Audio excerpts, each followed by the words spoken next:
जल्दबाजी में कुछ पुलिस की तरफ से इस तरह के बयान दिए गए जो मैं समझता हूं कि जिनकी ज़रूरत नहीं थी, बिना जानकारी के, बिना ब्लास्टिंग रिपोर्ट के कह देना कि गोली जो है।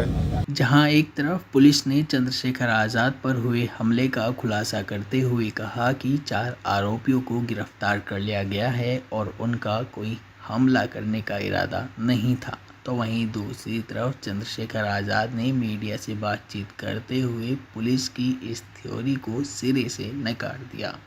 बता दें, चंद्रशेखर आज़ाद ने सवाल किया कि आखिर यूपी पुलिस किस दबाव में जल्दबाजी कर रही है। क्या कुछ बोल रहे हैं, जरा आप भी सुन लीजिए। मुझे यूपी पुलिस की काबिलियत पे पहले से कभी शक नहीं था, लेकिन मेरा ये मानना है पुलिस सरकार की होती है और जो सरकार कहती है पुलिस उस हिसाब से काम करती है। जल्दबाजी में कुछ पुलिस की तरफ से इस तरह के बयान दिए गए जो मैं समझता हूं कि जिनकी ज़रूरत नहीं थी, बिना जानकारी के, बिना ब्लास्टिंग रिपोर्ट के कह देना कि गोली जो है वो 315 बोर के कट्टे से चली और हमने कट्टे बरामद कर लिए, या बिना बहुत सारी जानकारियां जो तथ्य जो हैं उसमें हैं कि 4 नौजवान लड़के जिनको ये भी नहीं पता कि खाना किस तरह खाते हैं, वो आके किसी पे गोली चला देंगे। और जिस तरह की पुलिस ने कहानी करके बताया कि भाई अचानक से टोल पर उनको पता लग गया कि चंद्रशेखर आ रहे हैं तो हम हमला कर देते हैं। तो हम उत्तर प्रदेश में रहते हैं, उत्तर प्रदेश की कानून व्यवस्था और उत्तर प्रदेश के सरकार के कार्य करने के तरीके और अपने राजनीतिक विरोधियों को निपटाने के तरीकों को भी हम लोग जानते हैं। किसी को सीबीआई ईडी इनकम टैक्स से निपटा रहे हैं, किसी को मुकदमों से जेलों में ठूस के जबरन झूठे मुकदमे लगा के झूठे गवाह तैयार करके निपटा रहे हैं, और जो उनसे नहीं बचे हैं उनको गोली के जरिए जो है निपटाने काम कर रहे हैं। इसलिए मैं अभी जांच के कई तथ्य हैं और जांच लंबी चलने वाली है। मुझे उम्मीद है कि पुलिस बिना किसी दबाव के निष्पक्ष जो है वो इन्वेस्टिगेशन करेगी और इसके पीछे कौन है, किसने किसके कहे पे, किसके इशारे पे, किसने पैसा दिया, हथियार कहाँ से आए, ऑटोमेटिक पिस्टल्स कहाँ से वो बरामद हुई, कौन कौन इसके पीछे है, कौन मॉनिटर कर रहा था, कौन जो है रेकी कर रहा था, इन सब की जाँच हो। इसलिए भी ज़रूरी है कि आज मेरे साथ है, कल किसी और के साथ ना हो, क्योंकि उत्तर प्रदेश में विपक्ष के लोग बड़ी मजबूती से जो है अपनी लड़ाई को लड़ रहे हैं। और ये तो उत्तर प्रदेश है, यहाँ तो चुनाव सजा होने के बाद पता लगता है कि डीएम साहब के दबाव में मुकदमे लिखा गया था, बाद में वादी मना कर देता, लेकिन तब तक बहुत कुछ बदल जाता तस्वीर। पुलिस के आज के खुलासे से आप संतुष्ट हैं या नहीं? मैंने कहा कि मैंने उनको पर्याप्त समय दिया कि वो अपनी कार्रवाई को, गिरफ्तारी की प्रक्रिया आगे बढ़ाए। तो गिरफ्तारी हुई है।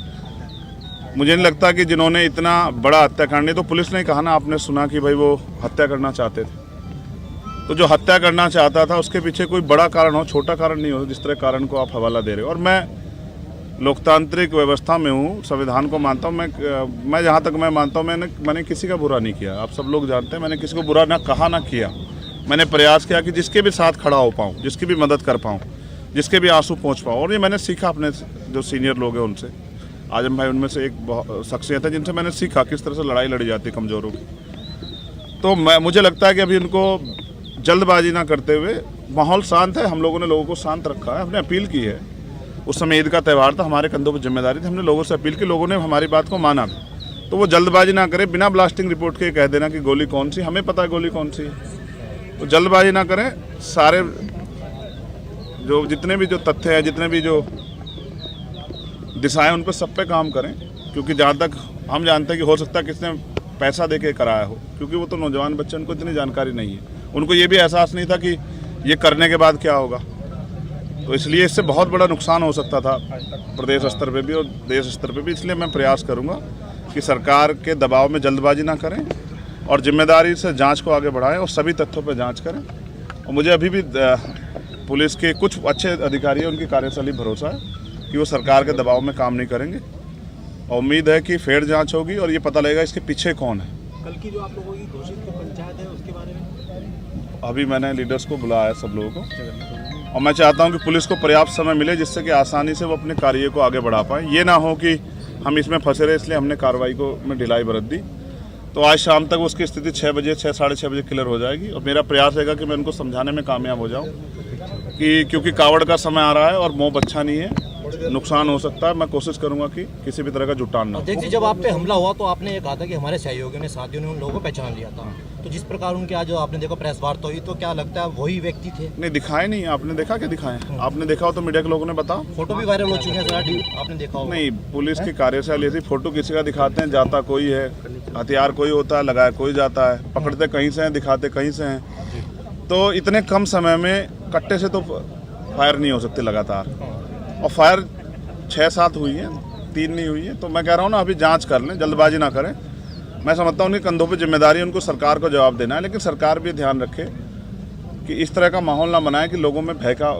आप कानून व्यवस्था तो अच्छी कर नहीं पा रहे हो, इस तरह की बेवकूफ़ी की बातें करने से कोई फ़ायदा नहीं।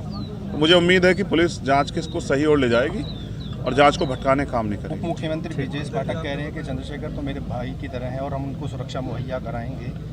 अब से पहले वो जिस पार्टी में रहे, हमने उस दल में काम किया, तो मेरे ऐसा नहीं, राजनीति में किसी बुरे संबंध नहीं होते हैं। तो मैं तो मुख्यमंत्री को बुरा नहीं कह रहा हूँ। वो अलग बात है कि उनके बहुत सारे कार्य ऐसे हैं जो जन विरोधी है, उनकी भाषा ऐसी है जिसको लोकतंत्र में कोई जगह नहीं दी जा सकती। लेकिन फिर भी मैं कहता हूँ कि ठीक है, उनको अपनी सरकार, जनता ने बहुमत दिया, चलाएं। और किसको सुरक्षा नहीं देनी है, किसको देनी है, तो सरकार को तय करना है। मगर अब तो पुलिस सुरक्षा में हत्या हो रही है। अपने अतीक और अशरफ भाई की हत्या के बारे में देखा किस तरह से हुई। पुलिस ने डिफाइन कर दिया, जस्टिफाई किया कि अपराधी थे, माफिया थे, लेकिन वो मेंबर ऑफ पार्लियामेंट भी रहे थे। फिर संजीव जीवा की हत्या, चलो उनको भी आप कर दोगे जस्टिफाई। अब चंद्रशेखर को कैसे जस्टिफाई करोगे? पिकेट 20 मीटर पे पिकेट है, पुलिस खड़ी है, और क्या इंटेलिजेंस है? अब इतने हमारे सामान्य नेता हैं, रास्ते में इनके साथ कोई हादसा हो जाए, कौन जिम्मेदारी लेगा? क्या नेता घर में छिप जाएं, लोहे के बॉक्स में बंद हो जाएं? तो जनता का आदमी जनता के बीच रहता है। भविष्य में ऐसी घटनाएं हो सकती हैं। जब तक पूरी कलह नहीं खुलेगी, वो आखिरी जो उनका मास्टरमाइंड वो नहीं पकड़ा जाएगा, उसको नहीं सामने करेंगे, तब तक नहीं पता। जिसने फिरौती ले रखी है, मुझे ऐसा लगता है उसकी मालिक की बात पूरी कल फिर करवाएगा। तो मैं हर खतरे के लिए तैयार हूँ, लेकिन मैं भी जनता के बीच जैसे रुकूंगा नहीं, मैं जाऊँगा जनता। पुलिस कह रही है कि जो मोटो था इनका गोली चलाने का, वो ये था कि चंद्रशेखर जो देश के अंदर अपने बयान दे रहे हैं, हम उनसे आहत थे और हम लोगों को बड़ी तकलीफ हुई। मोटिव क्या था? यही बता रहे हैं कि उनसे हम लोग वो हो गए। ये तो उनका विचार है, मोटिव हत्या करना था ना, ये तो सत्य है ना। ये तो नहीं था मैंने किसी जानबूझ के करा लिया। ये तो यूपी की पुलिस है ना, सरकार। इस तरह की बात भी चली कि शायद चंद्रशेखर ने वो लेने। चलो ये तो स्पष्ट हो गया ना। अच्छा, वो ये नहीं कहा कि ये चंद्रशेखर के ही लोग थे। ये चंद्रशेखर जाति के एंगल पे मैं नहीं जाना चाहता। अधिकारियों ने 1 सेकंड में टाल दिया। मुसलमान होता कोई गुजर जाट होता, तत्काल नाम लिख के चलाते। तो मेरे इसमें एक बात और भी आई। एक सेकंड रही बात पुलिस की और उसकी, तो मैं फिर कह रहा हूँ कि कानून व्यवस्था सबके लिए अच्छी होनी चाहिए, चंद्रशेखर के लिए नहीं, सबके लिए होनी चाहिए, अंतिम व्यक्ति के लिए। और वो माहौल नहीं दे पा रही सरकार, इसलिए मैंने मुख्यमंत्री का नहीं संभाल पा रहे तो दे दो इस्तीफा। आपके यहाँ भी अच्छे लोग हैं, उनको दे दो, वो चला लेंगे। ठीक है, मुख्यमंत्री जो भाषण देते हैं उनका असर होता है। कहो तुम थक गए हो, हैं? सवाल इशारा कर रहा हूँ, बार रोक दो। हवा हो जा रही है बच्चे की। हवा टाइट हो रही है हमारी, हाथ आकड़ के बिल्कुल।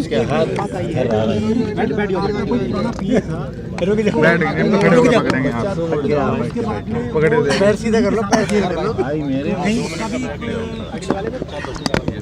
आईडी क्यों नहीं ला रहा? नहीं, सच ये है अनिल भाई, ना तो मैंने आज तक कोई पिए रखा है, मैं तो खुद ही पियूँ समाज का। पीता, मैं फिर कह रहा हूँ, चर्चा कौन बल दे रहा है? मीडिया के लोग बल दे रहे होंगे या पुलिस के लोग? पहली बात, मेरा कोई पिए नहीं है, मैंने आज तक कोई पिए नहीं रखा है। मेरी इतनी हैसियत भी नहीं कि मैं पिए रखूँ। मैं तो खुद समाज का पिए और कोशिश कर रहा हूँ। और मेरे बयान वही हैं जो आप फिर सुन लो कि अगर किसी के भी मजलूम के साथ अन्याय होगा तो मैं बोलूँगा। अगर आप लाठियों को, गोलियों के दम पे चुनाव लड़वाओगे, आप लोगों की आवाज़ को कुचलोगे, तो हम लोग बोलेंगे। उसको हम ना नहीं करेंगे। उसके लिए तो चाहे और गोलियां चला लो, ये बात आप तय कर लो।